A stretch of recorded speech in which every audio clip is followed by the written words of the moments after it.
Bratata, bratata.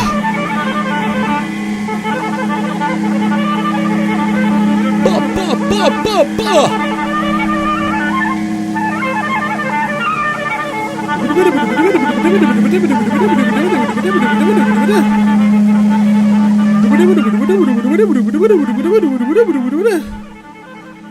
Theater of Eternal Music.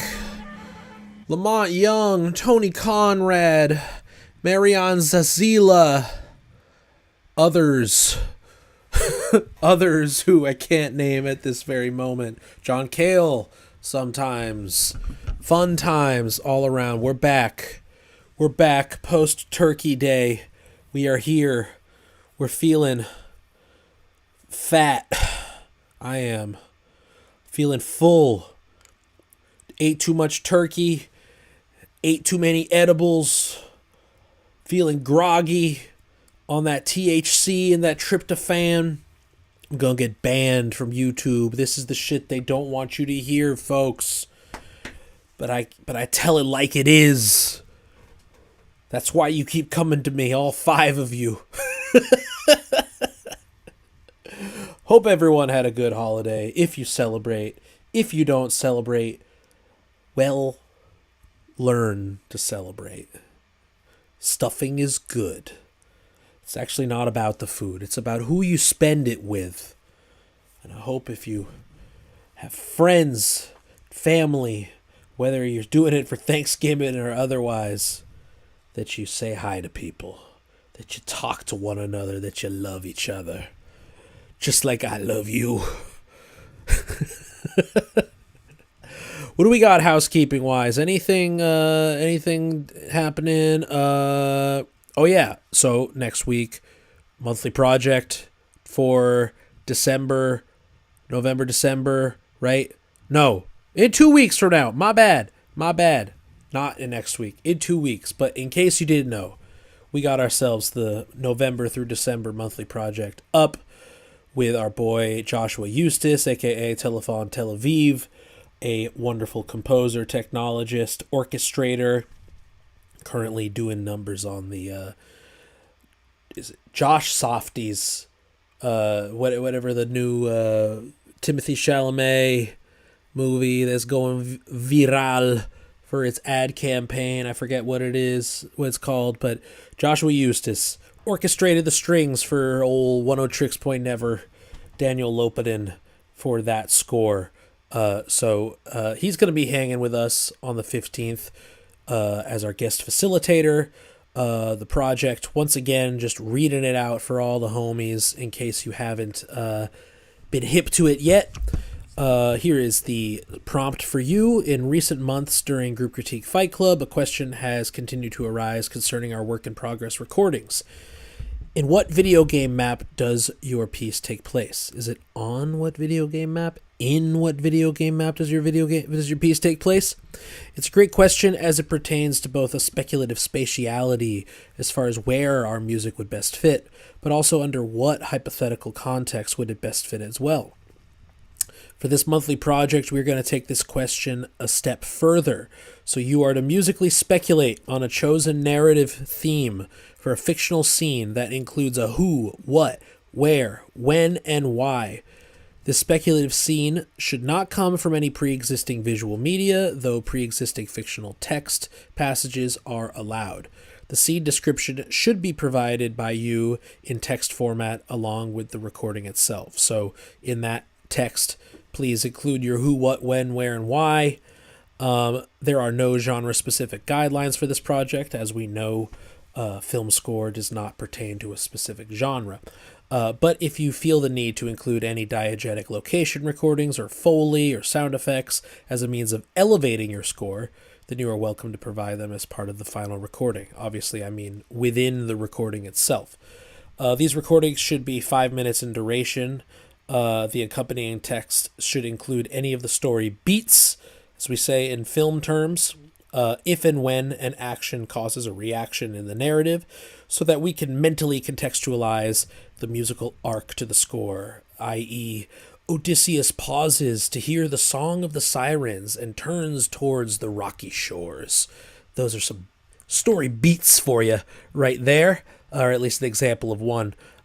So that's your monthly project. Will be due in 2 weeks, and we got Joshua Eustace live on the stream, listening in, talking to us, giving feedback, talking about his work in the industry.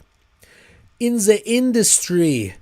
What else? We got a field recording field trip coming up this coming Saturday for anybody in the New York City tri-state area, as well as fully remotely. Still time to join, still time to register for that. Link is on the Patreon and in the fucking Discord and all sorts of places you could find it. Hit me up if you want a link to register. The first part already happened, but it was fully a remote lecture that was recorded, so you will have access to that if you feel like it. So, blah, blah, blah, blah, blah. That's happening this weekend as well, the in-person portion of that. But you can do it fully remote. Some of y'all who are registered are going to be doing it wherever you are in the world, and that's totally fine as well. Okay. Whew. I think that's it for announcements, housekeepings, things of that nature. We could get to your music. Looks like we got one more track here submitted a little late. And so I am going to download this and put it into our wonderful playlist here. Yes, once again, forgot to mention our show here, our live stream, once again presented to us and supported by our good friends at Tape Trade. Get in on that digital dubstep. Get in on that digital dub plate mindset, y'all. Start making private playlists of your tracks. Send them to your friends. Create a playlist in which y'all can share and, send tracks to each other. We don't need to be immediately thinking about posting it to public channels. We definitely don't need to be thinking about posting singles for playlistability on streaming platforms. I would much rather see y'all be using something like this. Let's relive that joy of file sharing once again. Obviously utilizing a tool that doesn't scrape your data. TapeTrade.io, our homies. Many thanks to them for supporting the stream. We'll be posting in the show description that promo code link for those that are still on the fence and want to give it a shot. Get yourself a free trial. Okie dokie. Going into our Discord for the evening. We got ourselves some friends. I already tried digital dubstep. It was a mixed bag. Yeah, we keep my shits analog. All right. We got ourselves a new track from Miss B. They write to us here. Here is my most recent track. This was part of my first live set for this project, and it felt really great to... Wait, hold on. I gotta move my window here. I got cut off. Felt really great to play, so I thought I would try hitting a studio version of it. Open to all thoughts and critiques about structure, mixing, tonality. This is a pretty early mix of the track. All right, we're getting something fresh off the presses. Let me just open up the screen. Okie dokie. Fainting Spells Mix 2. That's the track, right? Fainting Spells. I believe that's the one. Hold up. Making sure I'm getting my shit in the correct order. Beep. Yes, it is. Okay. All right. Fainting Spells Mix 2. Let's go.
All right. Give it up for Miss B. Bohannon. With the track Fainting Spells. Version 2 of new versions to come, I would assume. So look, I mean, we could talk about... We're already talking about mix in the chat, which is great. And I think that, like, regardless of the compositional form, I agree with Kareem that there is a need for bass to be nearly emphasized as the lead instrument, if not the lead instrument here, and not just for the acid squelching and the shifting in timbre, which is great, but like it needs to hold us down tonally prominently, because like both in the dissonance and in the tonal there is a busyness happening in the mid section, not both just like mid range of the mix, but also sort of like mid registers, octaves of instruments here. And so we need to like create more distinctive categories of registers here. And the bass itself, I think, could be like octaved down, like doubled downwards, like use an octave effect or something to create like, because it's heavily bright. It's very bright. It's very much in like the bass region and excluding the sub bass region. And I think that we can have some sub bass region in there as well. And maybe it might not need to be doubled. Maybe even like having an auxiliary bass that is more of a sine wavy, warmer, but like, you cannot, argue the tonality of it. Like, something that's really hugging the chords here, because the chords are important. Now, besides that, like mix wise, like I think all of this can be dirtied up. I think it sounds too clean. I don't think it's really mixed right now. I think that like this type of near dark, near Italo disco, but in the most like sort of giallo mystique kind of way to it. I want to imagine this on a VHS. I want to imagine this on like no ifs, ands, or buts. Like this is like analog instrumentation involved here, and obviously it's all recorded very digitally. So like easy way to do that is just to like saturate, use tape emulator, use ways to just dirty this up. You hear me say that a lot. Good dirt is good. Good dirt is good. My only thought compositionally here, and I think we should go back and just like briefly analyze. It's really two sections. There's dissonance and consonance here. The first part, and we'll listen to it through here. This is our semi-dissonant, semi-serialist, almost Stravinsky-esque tone rows that we're hearing. This is where I'm talking about the busyness, because if we're orchestrating this, we have to think about like where the majority of our, musical activity is taking place, and it's basically all in the mid-range instruments right now, into mid-highs. And I think that we could utilize mix to our advantage by creating more width, and what we're hearing things exclusively over here and other things exclusively over here. That way it doesn't get too busy in the middle, because right now there's just a lot happening in the center of the stereo image as well. But more so, let's just like view this from durations here. Like, well, first, how long until we hear the tonal drop?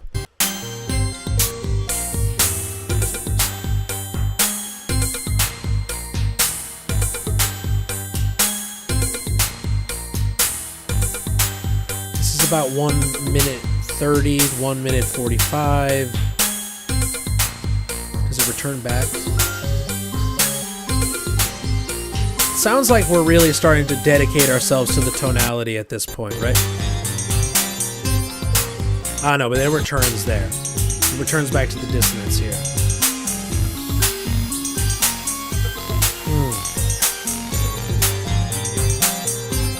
Where's the drop? Where's the change?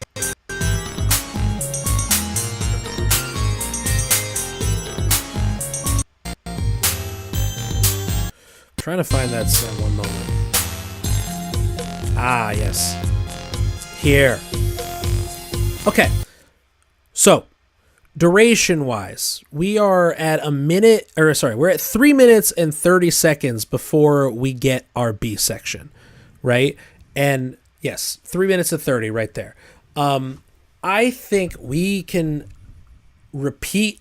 It sounds like the A section is going through 2 long cycles, 2 long repetitions here, both about a minute 45-ish or so. I think we could do just one. I think it takes too long as far as form, like macro view form duration of the composition, for it to. The dissonance is leading up. It is building suspense. It's building anticipation that then gets resolved with this this tonal center that comes right at the drop of 3:30. And I think you're stringing us along a bit too much in that anticipation leading up to. I think that we should utilize a more symmetrical view of this piece, where rather than it being 6 minutes, it was 5 minutes, and we have about 2.5-ish minutes of dissonance into 2.5 minutes of consonance. I'm just trying to view this compositionally as like form, emphasis on form. I'm getting my Morton Feldman on here. I'm not a fan of the asymmetry. If there was to be asymmetry, I would rather it be leaning on the resolution towards tonality rather than emphasizing the dissonance section. It starts to lose its function as an anticipatory sort of passage if we're repeating it. Like it's building up towards something. I would rather have the second time through where you start to build some risers and other sound effects elements or sound design elements that really are meant to be creating this suspense that ultimately gets resolved in a dark, big minor chord ending. You know what I mean? Okay, so you're saying, yeah, I think the dissonance section is what feels like the stronger section to me.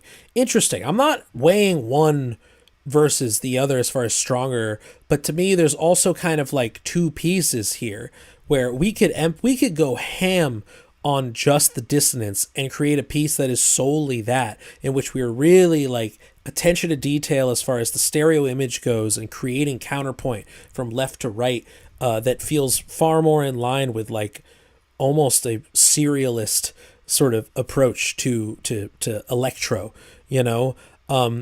personally, I think we should be keeping it all mended as one, but think of like cause and effect. Like we are dealing with the dissonance and wading through it in order for it to resolve into consonance. But from a form perspective of duration, I think that there should be equal emphasis.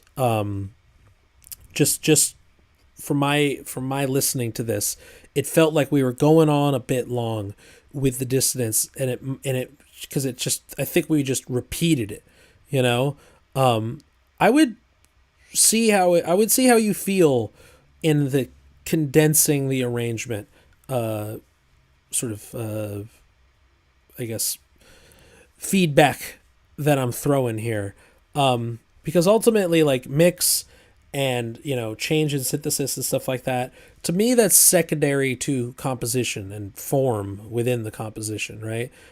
So it's important to plan that out in a way that feels like aesthetically pleasing, like in theory, like looking at it from afar, like, oh, this is a nice big symmetrical puzzle, big symmetrical shape to the piece, arc. I think that's important. I think that that's something that composers ought to consider regardless of genre affiliations. I'm really enjoying. This is not the first time we've heard some Italo disco influence from you. This is really bringing me giallo, which I am a big fan of. Which is, again, let's hear this through a 1980s set of saturation.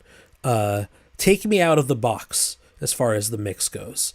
I don't want to mistake this for digital recordings. You're right. I think the condensing is needed. That is great feedback. All the feedback is incredibly helpful, but I wanted to nail the structure, and it gets a bit of a tease.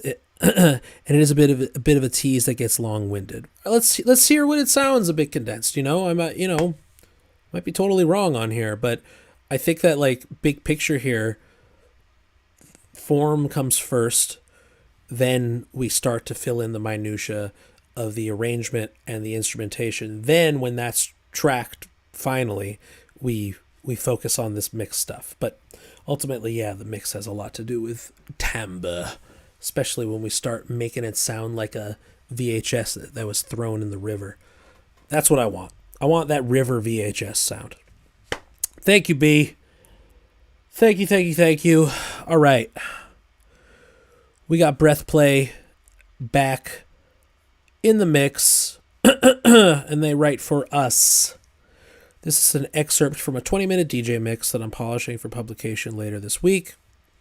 I did a high concept thing here where I assembled the mix in a multi-stage process using Ableton, Rekordbox, and reamped bounces for both on my Zoom recorder with sound from my apartment deliberately bleeding through. The result is a sort of inception effect with in uncanny overlapping layers of sonic reality and also shrouded or scuffed quality similar to Burial. Sold! Mixmaster feedback is welcome, but primarily I'd like input on presentation. I think there's two pitches of this mix to a potential Mixcloud listener. I could emphasize the technical intrigue of the experimental signal chain, which is a proven marketing strategy for dub techno, or I could focus on the way the field recording element makes it a literal home listening experience, a domestic version of techno that reflects my relationship to the genre. Oh yeah. We get in techno and we get in discourse. It's what we're here for. Girl Dinner version 3 excerpt. Let's go.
You were correct.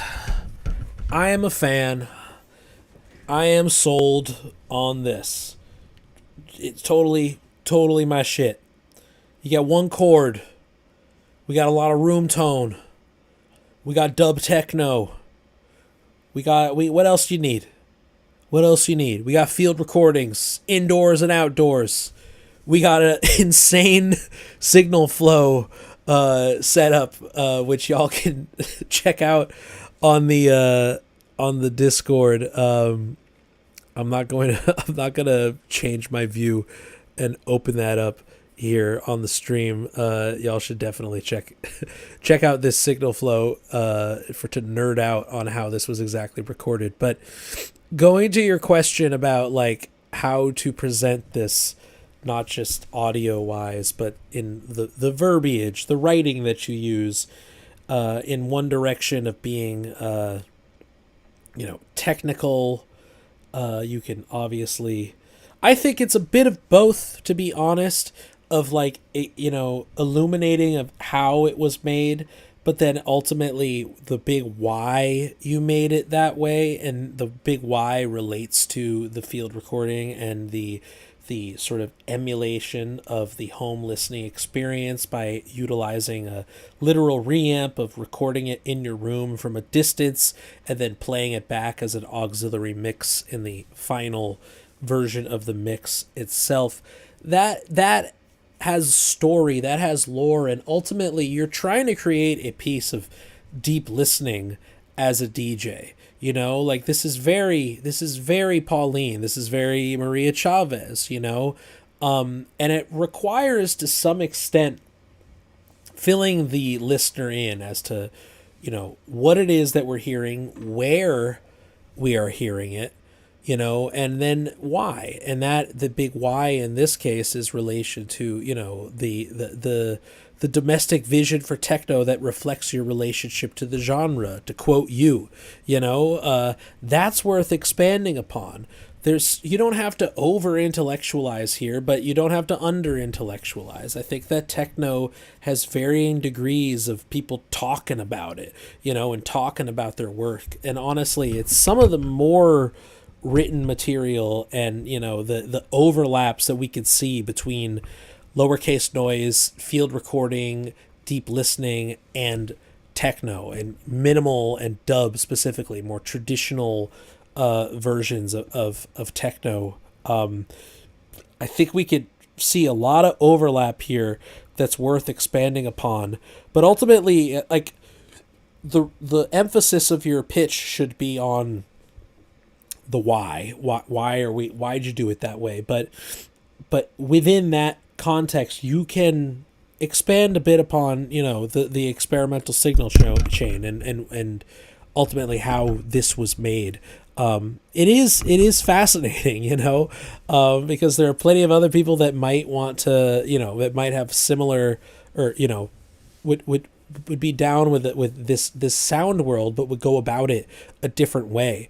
And to literally reamp, to literally in your room, like to hear what you're hearing, I think is very clever, but like we should know that like this is from not only the perspective of someone in the home listening environment, but the perspective of the artists themselves as they mix it.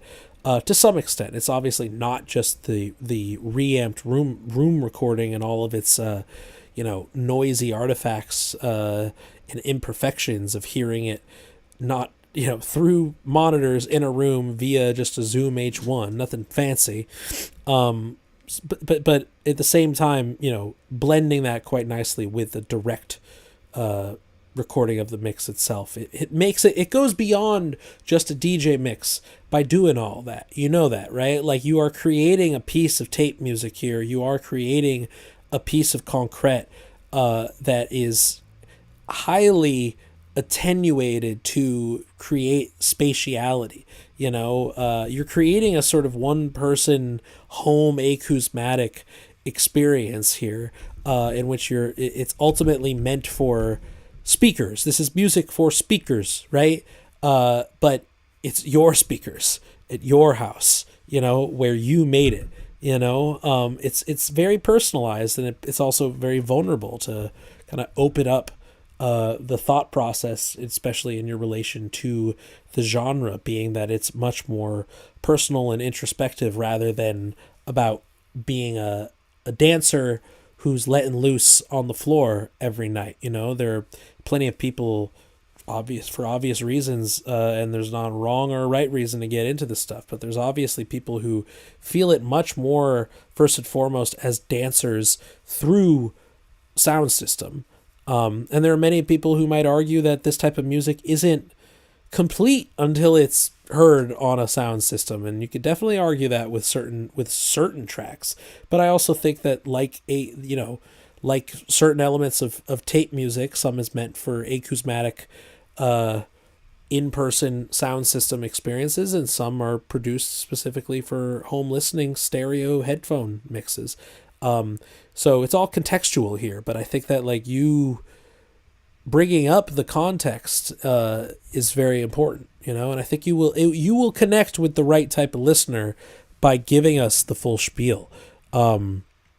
Emphasis on deep listening, emphasis on where are we while we're hearing this, and to give us some of that in literal verbiage, I think is great. What you write here, truly beautiful composition. You are literally, you are literally hearing me, the person, all over it as well. Yes, walking around, knocking over some shit.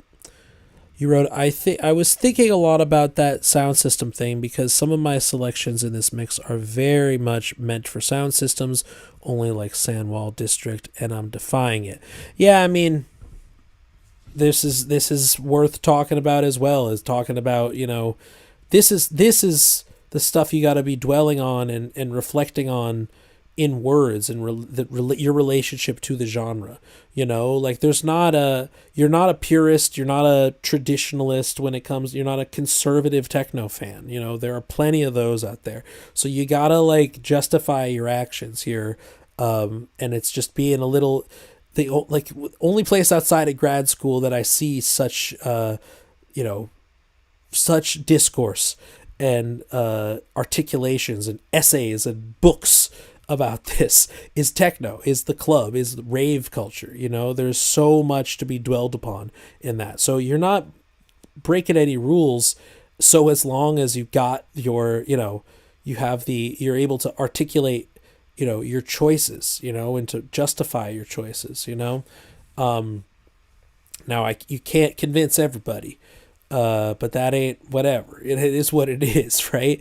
But it is ultimately, like I've said, for everybody, it's worth considering both contexts, the home listening, and then ultimately getting any of your projects out into the sound system context. But specifically in DJing, it's the type of thing that, subwoofers aren't meant to be heard necessarily, they're meant to be felt, and that type of stuff is a very physical space that you can't emulate at home.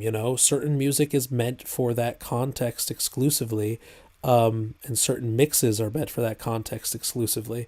But I would consider the radio mix and the online stream mix a different context than that, but not to exclusively put yourself in one world versus the other, but to slowly if you're mostly in the home setting, to slowly venture out and to really battle test your work on a proper system, or any system, any PA, something that you don't have at home. Get loud.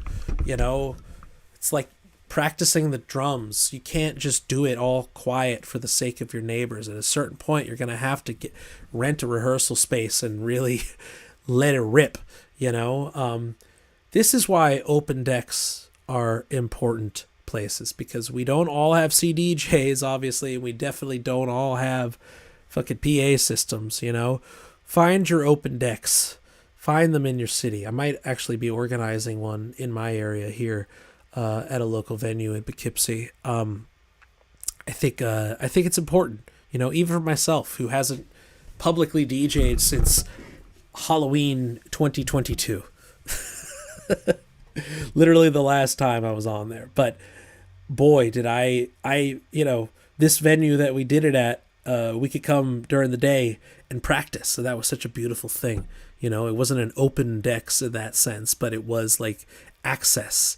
That's really fucking important. And there are places that provide that. So even if you don't fancy yourself a DJ in the larger scheme of things, it's worth going to.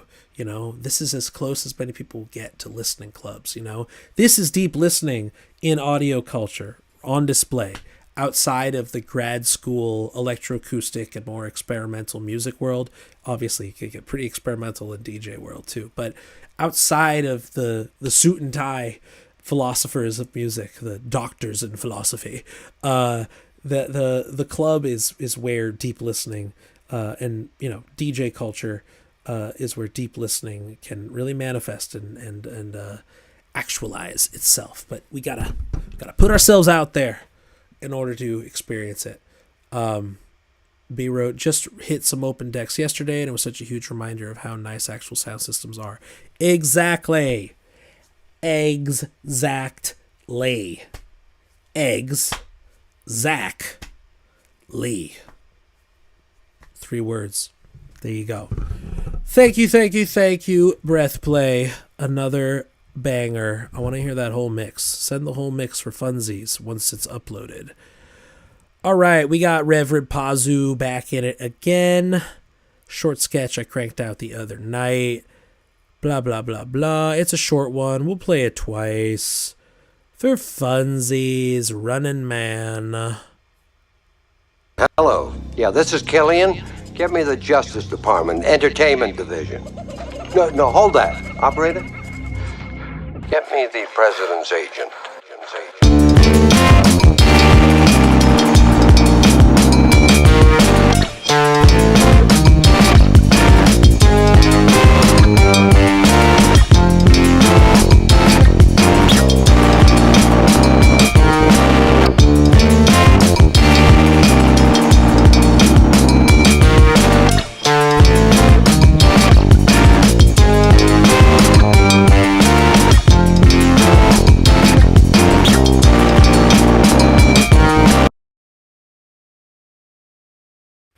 Just cut it off right there. Just cut it off right there. One more time.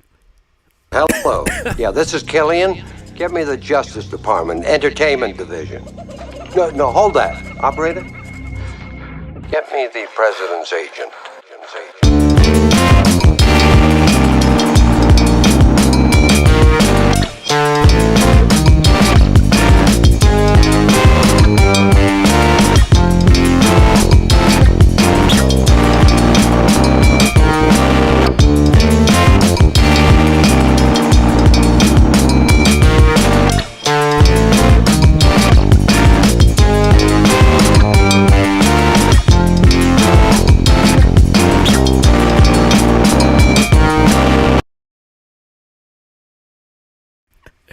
Oh man, it sounds like there's an ending in there. It sounds like we got cut off in the DAW without actually hearing something that it just surprises me that we would cut off so suddenly. It feels like there's something else there. Another pocket banger from Pazu here. Always love the sense of humor.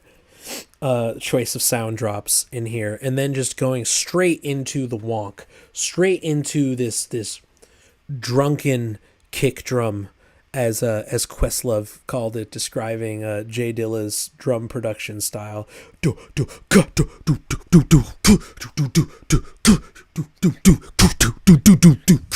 know, the imperfectness that happens there is just fantastic. Curious about arrangement here of instrumentation, because we got drums, guitar, and bass, seemingly live instruments to some extent. Reminds me a lot of the MF Doom collaboration with, I believe his name is Clutchy.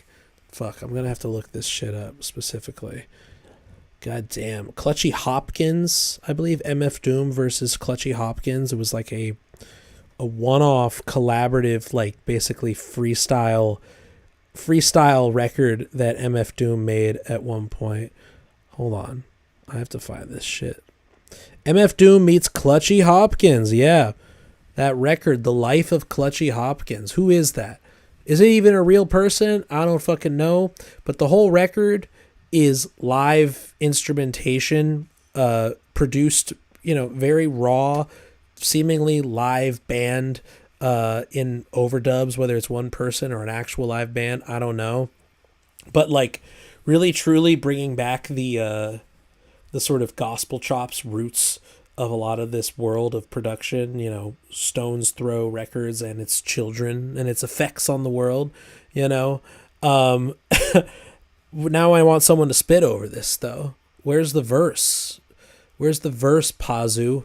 I know you're a busy guy, but you got plenty of collaborators. We should get on that shit. And make it more than 45 seconds. That'll be good. Once again, we have a really nice intro and no ending. Intros are a dime a dozen, though. Endings, that's where the challenge is. Work on our endings. My advice to everyone, don't forget about your endings, because they will come out of nowhere, and now all of a sudden you are just ending a project very suddenly. Let's not do that. Let's be graceful.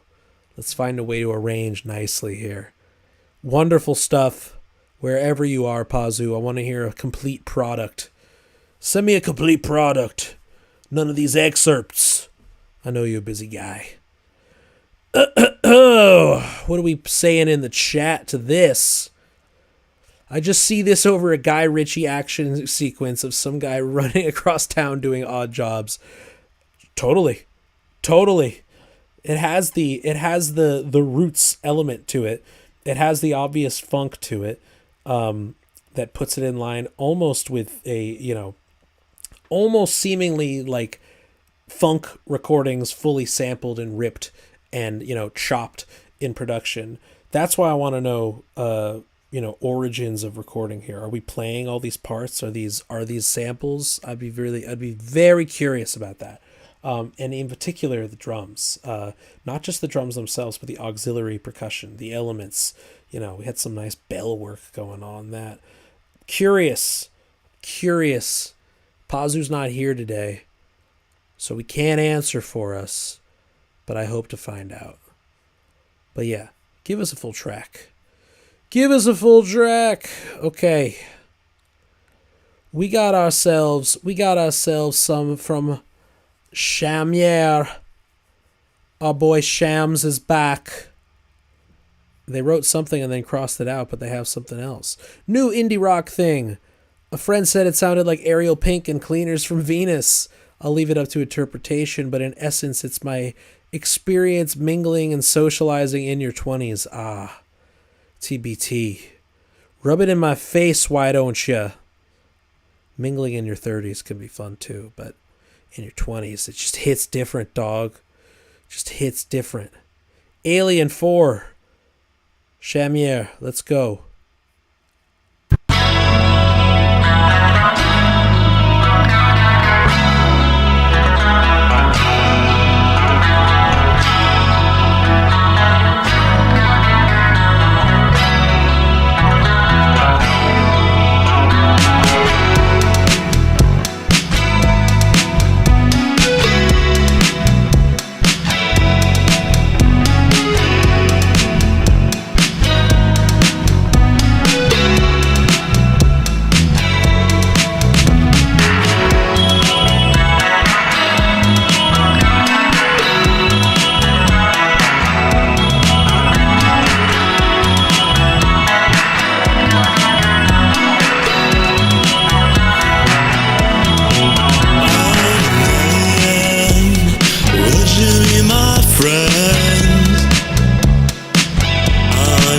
intrinsically contrarian, so it's hard to find them. Our lives are fleeting in this race, but why is my presence your disgrace? I know I'm not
the town. You treat me different from everyone. I know words you say, 'cause you call me those words, but you don't have the same. When you're out on the town, you treat me different from everyone. I know words you say, 'cause you call me those words, but you don't have the same. When you're out on the town, you treat me different from everyone. I know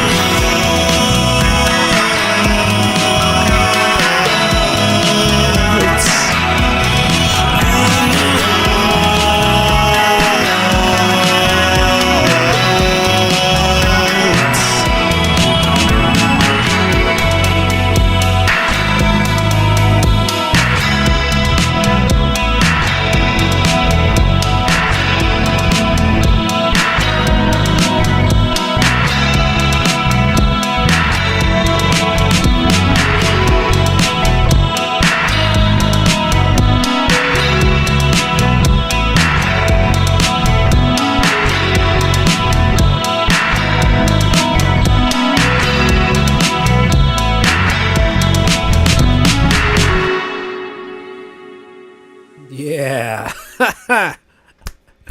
Shams with Alien 4. Or just Alien. I'm not sure. Oh, man. First of all, I know Shams actually knew Cola Boy, Matthew. R.I.P. to the GOAT. But I think you are a child of Cola Boy, and I mean, correct me if I'm wrong, but like he really seemed to put on the map this like West Coast 2020s disco world that I didn't know existed, because it's just so funky. But talk about orchestration. Like, this is not simple stripped down music. This has layers. This has various elements to it that require like really locking in both like traditional orchestration sort of brain, and then relaying that to like, I guess, traditional production, but traditional production in the like Quincy Jones kind of school of thought, where like you were thinking about acoustic instrumentation like first and foremost, and then like how that translates in the studio and how you can enhance it, and you enhance it quite well. So there's a really nice hybrid of instrumentation going on here that feels like really locked in from a production perspective, but like at its origins feels like both homage to that Cola Boy sound, but ultimately like you're in it, you know. I'd be really curious, Shams, to if you had any like, you know, if there are other, if this is this a scene, is this a world that Cola Boy started? Was he just one sort of world in that? Because I'd never heard anything of that like in the contemporary sense until I learned about him. Like in this, like specifically like LA, or at least like Cali new disco, like 2020s disco revival that we're hearing. And it obviously goes beyond just disco here. I also very much enjoy the almost new wave, almost like Brit 80s pop, almost dare I say Morrissey tone of voice that you have here as a expressive tenor, you know, crooning a bit, but very expressive, not kind of cloaking yourself in mystique or anything. You're putting yourself out there front and center. I would have loved more of the harmonies that you have stacked towards the end. I would love that, like a bit more call and response within the verses themselves earlier on, where like you say one line solo and then the next line kind of gets countered by the choir or something like that. You wrote, Matt was a contrarian in the Oxnard scene, heavy hardcore scene out there, but there was heavily a part of it, but he definitely was pulling from the past. Yeah, no, I remember seeing those clips of him playing Oxnard hardcore festivals and just doing this, doing this new disco shit. And that is such a beautiful example of social cohesion outweighing genre affiliation. I talk about this shit all the fucking time. It's like mixed bills work when people are fucking cool with each other, and that requires like making friends and talking to people. And clearly, Matthew is so beloved as a person, and obviously musically as well, that it just makes sense that, spiritually, that he would be on a hardcore show playing disco. You know what I mean? Yeah, he did play Sound and Fury, and I mean, that's the like shout out to La Raza, like that's such a fucking Chicano festival. Sound and Fury specifically. It makes total sense that he would be in that world. And I guess this is just like, maybe in his passing, like Shams, you are inheriting something, being his homie, that like this scene can continue to spread out, even just like spiritual cousins of Cola Boy will continue to sprout. But this is fantastic, man. I've heard various sprinklings of your works over the years at this point, and you have a nice taste for, a bit traditional takes in funk and disco and soul, and putting a locked in the production sort of tinge on it. You wrote, my upbringing was Quincy Jones, Sade, disco, new age music, and Persian classical for my parents, and a lot of it comes into the music. Yeah, I could definitely hear that. I want to hear some more Persian classical in that. Is that the tar, the 3-string Persian lute instrument? Let's get some of that in there. Let's get some fucking modes going here. I don't even know what the Persian modes are. Let's get some beyond the 12 tones. Let's get some fucking microtones in there. Yeah, man, this is lovely stuff. And I mean, yeah, we need you've been toying with it. I want send links to the stuff that you got that's already out. But I would love to hear this in a collection of similar stuff. You wrote, I hope I could carry Matt's legacy on. I'll get there. Yo, absolutely, bro. You got my backing 100%. Put this shit out there. I will repost it. I'm a big fan of this stuff, but I feel it's very important. Matthew's life was cut so short due to his physical health problems and things like that. And he was such a gem, a unique sort of thing. And it's even more refreshing to know that there wasn't really like this big scene of like Oxnard new disco occurring. It really was him. But the influence that he's had, continues to have, is so cool. It's really awesome. Yeah, let's make some halal disco. How about that, bro? That's the LA vibe, What's more LA than that? Getting some funk in there and then also some Persian influence, right? Hell yeah. Good shit, Shams. Always a pleasure. Always a pleasure. Yeah, man, that halal disco's for real. Speaking of halal disco, we got Kareem back on it. Both another West Coast halal disco. Is wet music and halal disco going to have a collision at some point? That's the question. That is the real question here. Yo, sorry, I had to do it.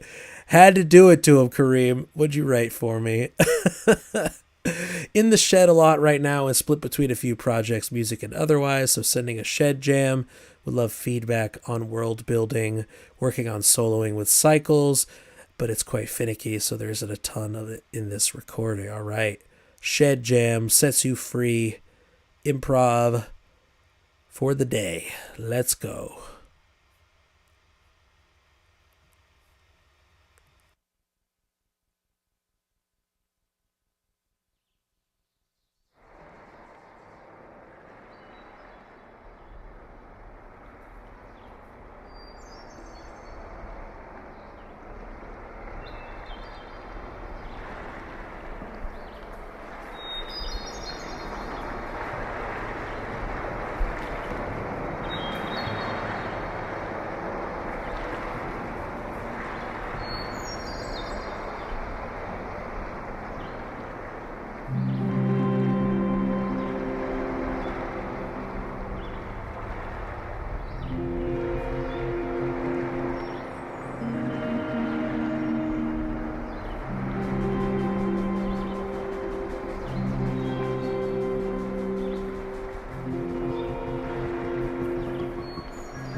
Another addition to the wet music catalog.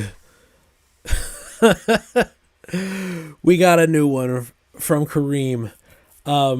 This one goes directly in line with our monthly project themes, which we've discussed in relation to some of your previous works about like where it takes place, and to utilize whether it's literal waves in the ocean or modeled white noise to create this sort of whooshing sort of effect. It is bringing us outside, potentially aquatic, or let's say a whole lot of bodies of water of some sort that we're hearing here, and then giving us nothing but repetition within that framework.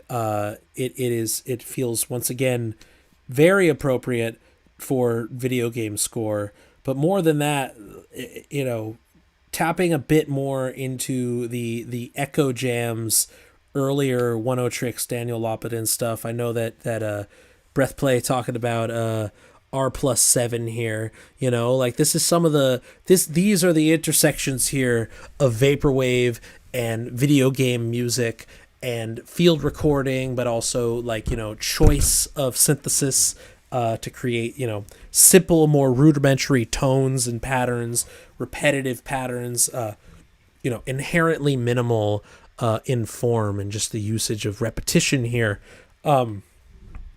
It brings us to a specific world that some people might relate to N64 or earlier level or earlier era video game scores, but that how much of that is tied in with some of the earliest sort of vaporwave aesthetics or proto vaporwave with One-O-Tricks. It's there's a lot to be said about the strict repetition here. It doesn't extend beyond the loops here, and on the one hand we could say, okay, well, if we wanted to create a bit more of a beginning to end trajectory compositionally, we might want to create a bit more noticeable change here. But there's the other part of me that is thinking, intellectualizing this as a minimalist, in which like a minimalist who also loves video games and loves video game music, about how like this is ludomusicology. This is music for environments to interact with, and within those interactions, there's not a set time limit as to how long you'll be doing a particular task, and so sound needs to be repetitive to a formulaic extent in order to compensate for, depending on who's doing what, interacting with what, how long something will take. So the fact that there isn't really a form beyond repetition, we kind of fade in slowly, we have all of our elements, they repeat for a while, and then they, not as slowly as enter, but they, kind of gracefully fade out piece by piece until we're left with just, the final chords and some air, some field recordings here. But this could go on forever. And this would be the perfect opportunity for like an hour-long version for someone who really wants to exist in this world here. So I don't know. Part of me is thinking like from a conceptual piece of creating visual music or level music, things of that nature, like, speculative ludomusicology, speculative film score here, that this fits right in, both as a minimalist aesthetic, but also like serving a functional purpose here. You wrote, noticing in the shed, I'm running into a default pattern where I do a stack approach to building and giving space. Need more dynamic forms and more interesting drums to make it less loopy. And I mean, like, I think patience is also important here. Like, this is a 4-minute excerpt here. But if you were to bring this to a more 6.5, 7 minutes, like, we could really take our time bringing in one element at a time. Even though it's a stack, it could, if we allow for more duration, we sort of get lulled by the repetition in individual pieces, and it doesn't feel like we're hearing it all at once necessarily. It might culminate in everything at once, but if you take it slowly, I feel like as listeners, we can, if things are happening long enough, we tend to disassociate and not think about it from this big picture and just sort of allow the elements to do their things one at a time. But that takes patience. That takes, I think, duration becomes important in that conversation here. And again, like as a minimalist, like nobody would stop you from making a 7-minute version of this, at least, that has a more spread out arrangement of the stack rather than happening all at once from the get-go. You wrote, like, I just end up doing no drums into drums, no drums. Making something less loopy would make it more into a real composition. I mean, it is a real composition here, but, like, I think you should plan that out before the jam. I mean, I know you're improvising here to some extent, but, like, you could create a framework in which, like, it could be a bit more complicated if you plan it that way. It doesn't need to. I think you're starting with just like drums off, intro, into drums on, everything on, and then drums out, outro. Like that's a simple shape to it. But you could get a bit more in depth here. We could also create just B section. Like we could do something simple in chordal changes to just create a shift in which we've now moved to a slightly different zone. Or we've gone inside potentially from the outside, and then we might go back outside, or we might go submerge under the water and then reemerge up top at the surface. Like these are things that you could really plan ahead and then execute. And I think that it'll get you out of your head a bit when you're following instructions that you create for yourself, rather than like feeling the need to like arrange on the fly. That's difficult for everybody, Yeah, there's one example, Shams. Every 8 bars, the beat changes. Yeah, that's one rule. There's ways to do that. Fuck it, every 13 bars. Sure. Make it an odd number. Set parameters for yourself that you have to follow and see how it goes. I think that would be really fun. Oh, fun little thing here. Also, bird chirps are a fun Easter egg. They're the Norns Messiaen script. So that is synthesized tones meant to emulate bird song, as once Olivier Messiaen, the composer, would emulate in his own orchestral notations. Norns fans, of course, they would find that in the Norns forums. They got fucking everything on Norns. Every time I ask on my story, is like, I'm looking for this piece of gear that could do something like this, and it's just something different every time. And there's always gonna be one person who's like, Norns can do that. Have you considered Norns? Yes, I've considered Norns. I don't want to be fucking stuck on these forums doing this shit, man. I ain't got time. Nobody got time for that. A lot of people do have time for that, but I'm less interested in that. Some people really get that itch scratched, working on that open source music computer. I am Norns pilled, and I'm so sorry for it. Don't be sorry. Don't be sorry. Good shit. Good shit sets you free from Kareem. Another edition, another chapter in the story of wet music. It's an ongoing book. We write new parts to it every day. The legacy continues. Until next time. Good stuff, y'all. Wonderful, wonderful, wonderful. All right. That's it for today. We will be meeting same time next week. And then the week after that, we have our monthly project presentation. Definitely do that. I'm looking at all y'all here. Y'all definitely are tapped in to the speculative film score angle and can give me some good stuff. So I'm holding you to it. I'm holding you to it. Good stuff from everyone. Hope everyone has a wonderful week. Remember to sign up for Field Recording Field Trip if you are in the area and are interested in such things.